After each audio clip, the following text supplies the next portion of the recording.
All right, welcome everyone. We're Semblance of Sanity. I'm Caleb. I'm Jacob. And we're here for Space Brothers, episode 72. Hibito cannot be in zero-G while wearing a spacesuit.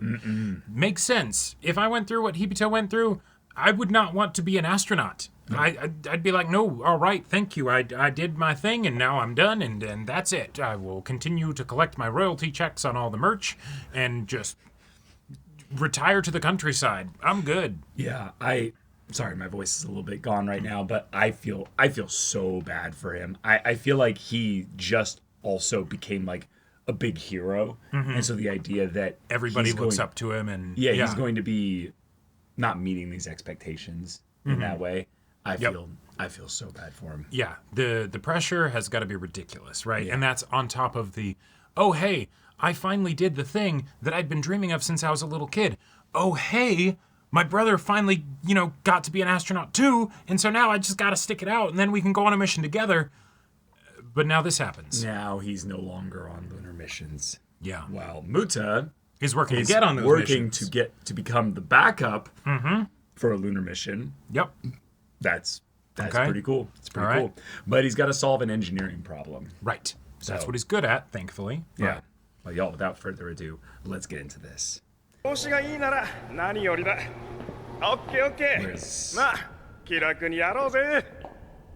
he getting stationed for now? Is this just the entrance, or?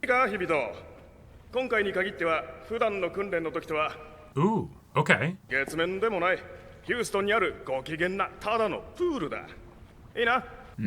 Right. Thank you. Yeah, see how extreme the association is.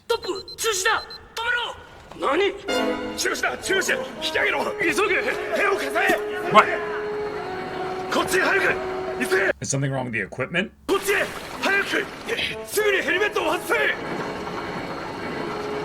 What happened? Oh, this is just how bad it is.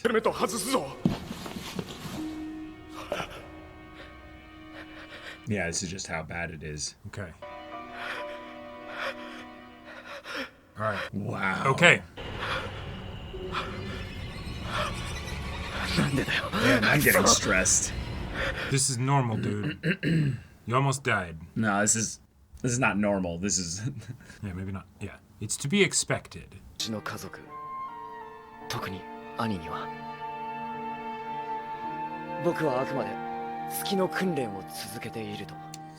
Fucking pride. Yeah.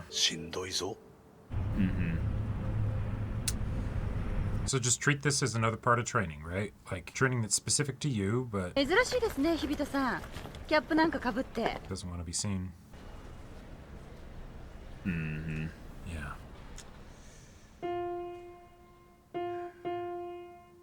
The idea that even if he does go up there again, he won't be jumping and saying yay. Or that rabbit has a bigger chance of going to space than he does.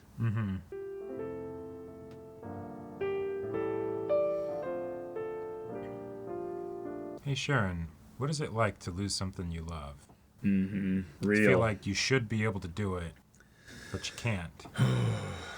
When your body doesn't do what you tell it to. Yeah, no joke.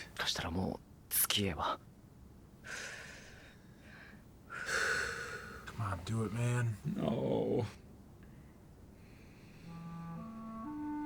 Or is he gonna not tell her because he knows about her dream? She could help you through it, though.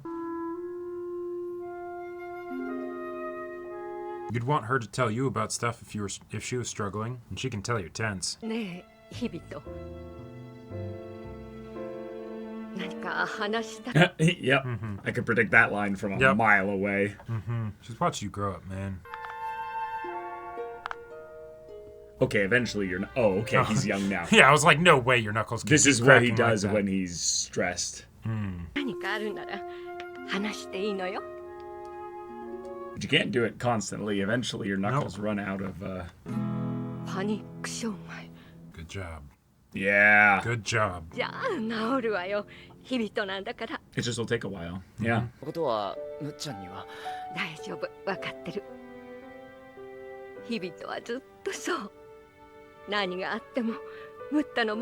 Yeah. Yeah, with the bullying and everything. Yeah, yeah. Let him be able to focus on the stuff that he's doing. いずれバレちまうよな。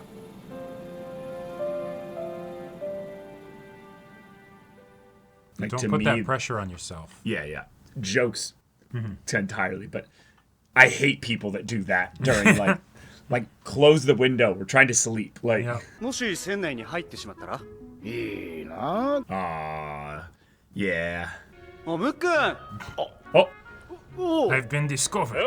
he's giving like Chopper vibes. Like he thinks he's actually hiding well. Right. Peeking around the corner Yep. like this. Yeah. ごめんムッタあと15分ほど待ってて We have to do the test first. だとね下手くそなスキップみたいになるイエーイイエーイ Yeah. I have seen this. すんばらしいアイデアだ。まったくこれだから宇宙飛 Just make it heavier. Huh? 軽量化と言われた末のあの骨骨ボディだってこと。 We have to get it up into space, dumbass. Right. 仮にあとプラス50キロで車体の浮きを抑えられるとしよ Won't keep people from driving it off a cliff. Tell him the cost per kilogram of getting it up as well. Yeah. う300キロの荷物をつ Thank you. Yes. No. 俺は知ってるけど言ってやれ。 Guess. Yeah, yeah. よくドルだ Oh! そうなるよね。 Oh my god! I didn't think it was that much. Not even, like, just to send it once. Yeah. 今のあの姿になったわけだし Yeah. Right. So we can't just overbuild the thing. 落ちないバギーか。ちしゅ A sphere. Just go full hamster wheel, you know? と思ってたけどな。 That would definitely be wild. あいいかもバギーも空飛ばしちゃう In space. 他にも何案か出してあとは本部が予算を見て決めることだ It's pretty dumb, but 解決できるかもしれない案を思いついたかもしれないの。 Okay. oh. What's that? Oh, getting back in touch with his old work Yeah. work people. Yeah. Oh, right, because the people there did like him. So 俺が昔応募作らった。 Oh my gosh. じゃあこっちに送ってもらっていい？ What? マテラ役員と内戦変わりますね。あいやそれ 君のそういう素質をちゃんと見抜いていたんだよ。 Yeah. 俺に成長してくれたね。だからまあある意味では I 君 mean, をクビにしたん this is definitely better than him being like anyone who sends them those documents is fired, you know. But ところでさ、うちの娘があの新田礼二さんの不安なんだ。 Ah, there it is. オーバーねだと思った。車のプロの実力をぜひ宇宙で役立てたいんです。 yeah, like this could be good PR for them and all that. True. なるほど。 You'll be able to run a hell of an ad campaign. させてもらうよ。ああ、男に二言はノーだ。ではまた。 I love that he has a dashboard Right. at his desk and back mirrors, so he's actually thinking like he's in a car the whole time. あもしもし南波です。 Wow. Using his contacts, that's great. これだけでも十分評価に値することですなぜムッタに死亡の月の訓練をさ Oh, Azuma. Yeah. そのことを言うと私だって Sure. 兄弟揃って月へ行かしてやりたいと Probably scratch up some more funding. 医師と相談して決めたことだ日々に障害がある以上ムッタが月の訓 Oh.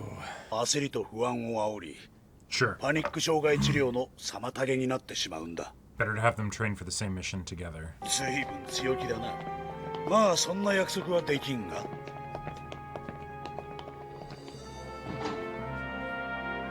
Okay. Looks kind of like their current one. Oh, All right. forgot how short these episodes are now. Yeah. That's cool that Muta's old workplace ended up coming in handy. Yeah. Not just the work experience, but like being like, because like this makes me think like, you know how the Dawn commercial of like them like using their soap to like clean the oil off the ducklings and stuff was like a big hit. Like imagine doing that, but hey, we're help keeping the astronauts safe in space. Okay, cool. Wow. Yeah, just fix the rover. You know how much it would cost to send 300 kilograms to the moon? Yeah, just make it heavier. Dumbass. Just make it heavier. Yeah. What if we just take Bikini Bottom and move it over there? I love the idea that the engineers just like takes off things just like fucking idiots. Like I need to strangle this is why we something. can't. This is why we can't handle astronauts. It's like the kid. Have you tried turning it off and on again? Right. It's the like engineers and computers being like, no matter what capabilities we give this computer, the software people will just piss it away. Like Yep, it's just yep. all right, fine, Wow. cool, whatever. You've got this much bloat in here, and Yeah. you're like, what if we added? It's clearly a more bloat? hardware problem. Yeah. What if we just added more memory? Yeah. I love that it's a very clear set of issues that obviously the engineers have done their part well. Right. Muta is not going to just say turn the knob up or down on one of the things and find the No. solution. And at the end of the day, the best solution is what our, engineer said of the why don't we just teach astronauts not to drive off cliffs? Because nothing that you do will be better than that. Yeah. And the idea that we saw when actually having Muta go on a little bit of a drive with someone who has been up there, that just because you end up driving well doesn't mean you hit like a tiny lip of a rock and then suddenly your rover is like skipping. Yeah. And you can't necessarily get it back under control. Like Yep. in any reasonable way until it's just fully righted itself. Right. So going at a very like reasonable speed is a big deal. But then you have the issue of like, but then we only have so much time that we're doing these missions. So What kind of terrain are you driving over? so you need it to be an efficient vehicle in terms of actually like navigating, well. Right. But And there's always going to be something. So, like, the fact that there happened to be this one disaster that, let's be real, was not mechanical error, it was 100% human error. right. You could theoretically, even if you did come up with something, right, and if you had the 200 million to send the extra, 50 kilograms, all that stuff, 300 It's kilograms. like, well, we can get the 200 million, but why would we spend it on that? You Right. know? Like, And just because you do that, all right, cool, it doesn't bump as much. There's still going to be something else. Like there will always Yeah. be that thing, and so you can't account for everything.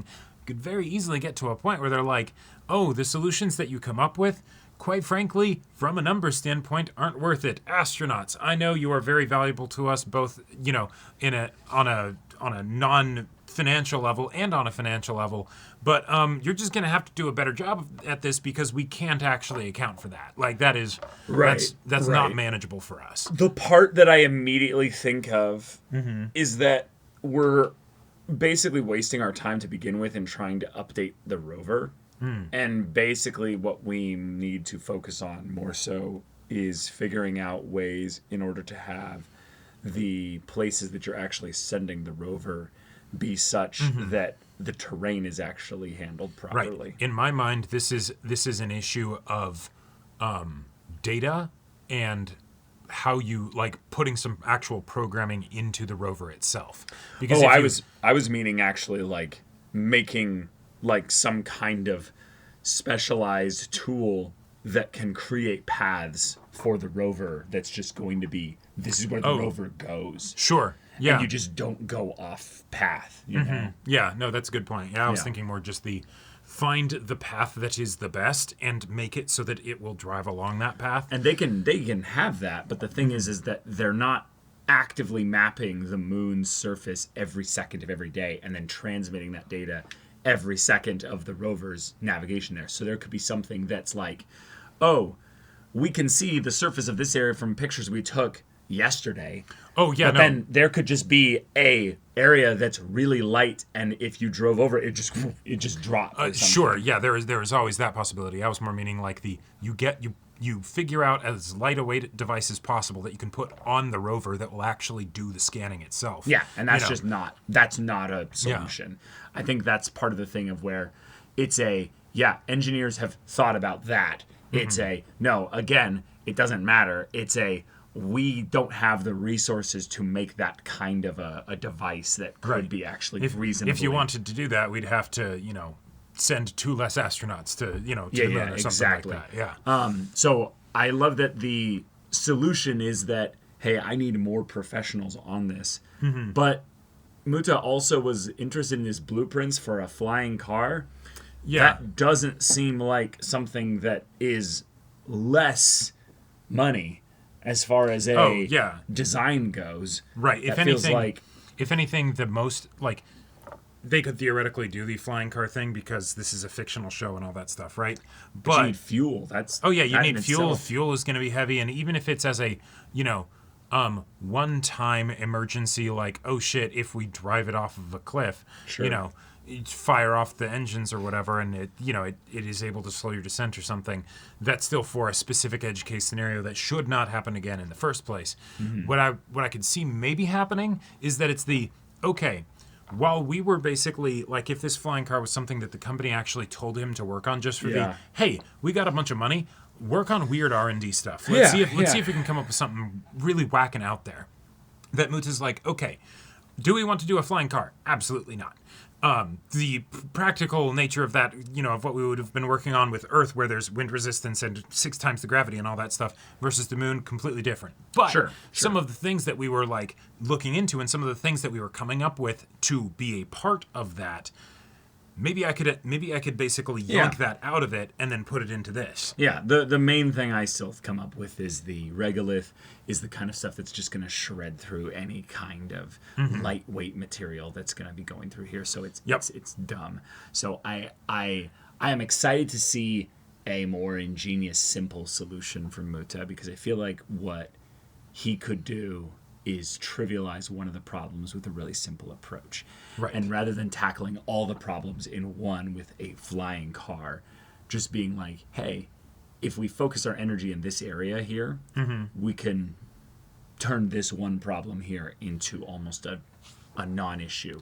And that alone could get us going in the right direction. If I were to make a prediction of what it might be, is that the reason why the flying car thing would have been helpful is that they don't actually want the rover to fly, but what they want it to do is to be able to decelerate better. And because the regolith is so smooth and it's silt and all that stuff, it's actually very difficult to do. And so that's the situation where you would more reasonably have someone potentially drive it off a cliff, because the initial thing that happened, they tried, if they tried to break it and it's like, sorry, you can't slow down in time, whatever.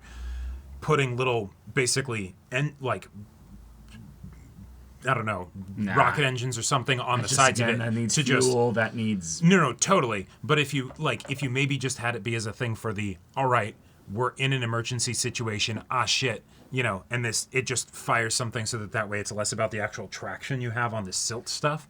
I really don't like that idea. Because then you're just basically introducing a new type of motion into the environment on this area that's very low gravity, and then it's only going to be fired for the one time when you severely fuck up.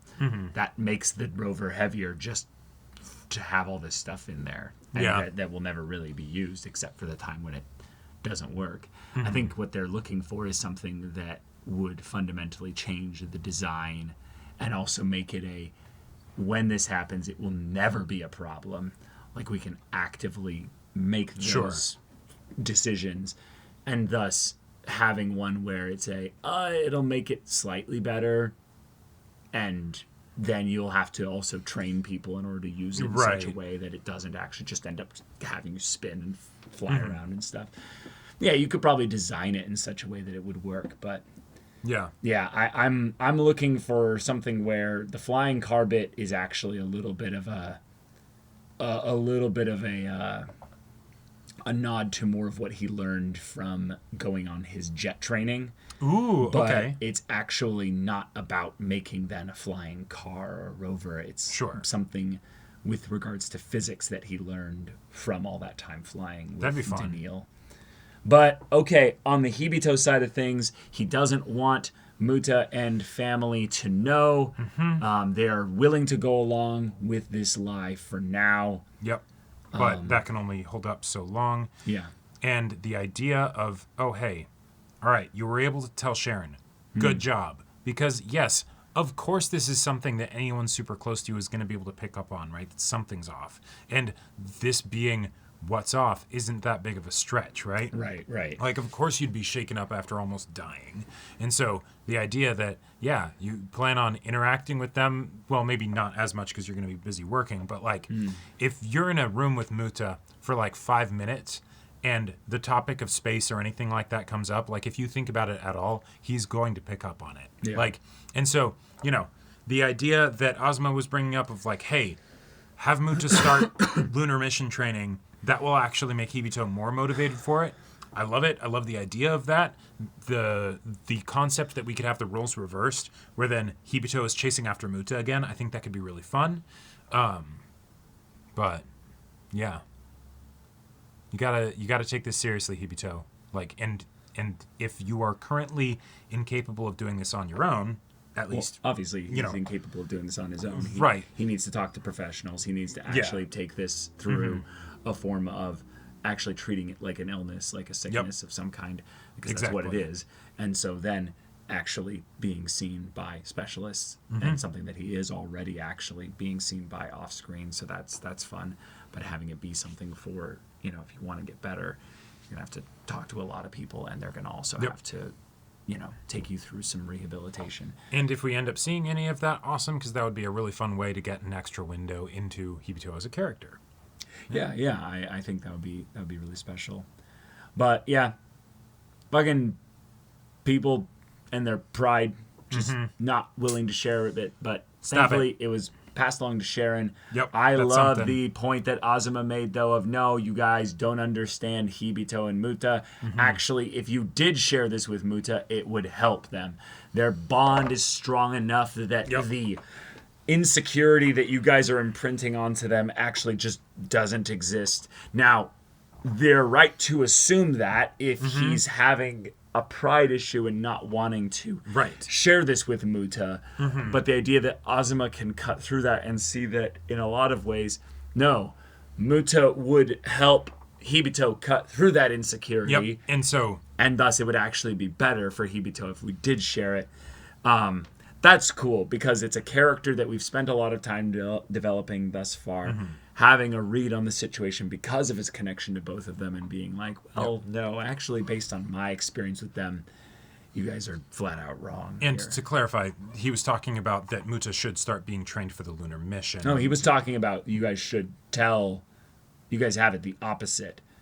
They're talking about Hibito will feel more pressure and thus curing him will be harder. If Muta is training to go to the moon. Yes, but that has nothing to do with... Oh, you're saying that this doesn't necessarily involve... He's not suggesting they go behind Hibito's back and tell Muta what's going on, but that, hey, the you know, deadline, if you will, of like Muta's training for a lunar mission, you know, Hibito wants to be on there too. That will help, right? Like, I know how these brothers work. Like that is absolutely something. I see. That is absolutely something that will end up giving Hibito some fuel to work with. Oh, okay. But what you're saying is still true, and Hibito, given that the lie won't be able to be maintained that long, what would you rather have happen? That Muta finds out and that you didn't tell him? Or that you end up bringing him in on this, right? Yeah. Like, I feel like that's pretty straightforward. Because you... And maybe that might even be tied to your situation and your problem, because that seems to me like it's this is something where there's elements that you're not willing to face, right? You're not willing to have other people be aware of it, and so maybe that's because there's a part of it that you also are avoiding, and that's where I think it'd be really fun to get to see some of those sessions with professionals where Hibito can get into that. Yeah, definitely. Muta's design, if that's it, that the little model that he's holding, it does not look like there's anything obvious on it that tells us as to what he's done differently. Based on what we see him driving around in, though, it is clearly like somewhat different. Right, like that could be the, hey, this is the super awesome model of what I came up with, or it could be this is the model you're familiar with. And now I'm going to bring out, you know, what I came up with. Right. The main thing that I see with this is maybe some designs on the wheels specifically. Oh. Actually, the thing that stands out the most to me is the fact that the chairs are separated from the buggy. Well, that's him just putting a chair on there. No, totally. But what if it was something where it's actually like, okay, if the buggy goes into a ditch, the main thing that we actually are worried about here is not necessarily that the buggy is damaged, but Aren't like, we? Like, well, it could be, but the thing that the buggy is actually made out of, right? I'm guessing is not going to be all that crazy expensive. no, it has right? nothing to do with what the buggy's made out of. It's the idea that if it breaks, you have to send another buggy up into space, and the buggy weighs still a lot. Sure. They were talking about adding more weight. They're obviously budgeting for the idea of sending one up there. But if it breaks every time you send it into a ravine, obviously you don't want that to happen. Yeah. But then that costs money. Right. What I was thinking If is you don't let it go into a ravine, then you don't have to send another buggy up there. right. The thing that I was thinking he might be going for is that maybe it's if the buggy has something happen where it's potentially going to go into a ravine, I'm thinking like fighter jets having the ejectable seat or something like that, where it's we at least won't have to worry about a rescue operation because the people will be safe, and then it'll still be an unfortunate thing that happens and it'll complicate the mission, but it's not going to be the oh shit, like the whole mission is completely borked because Yeah, to me that feels counterintuitive because then you just design the suits differently. Sure. Like what does the that's a chair good have point. to do with any of it? Like Yeah. I feel like at this point here, he's just bringing that on to be like, hey, this is what you've currently got here right And now. it's not working. Yeah. Yeah, and I'm going to showcase to you what needs to be solved from a solution standpoint.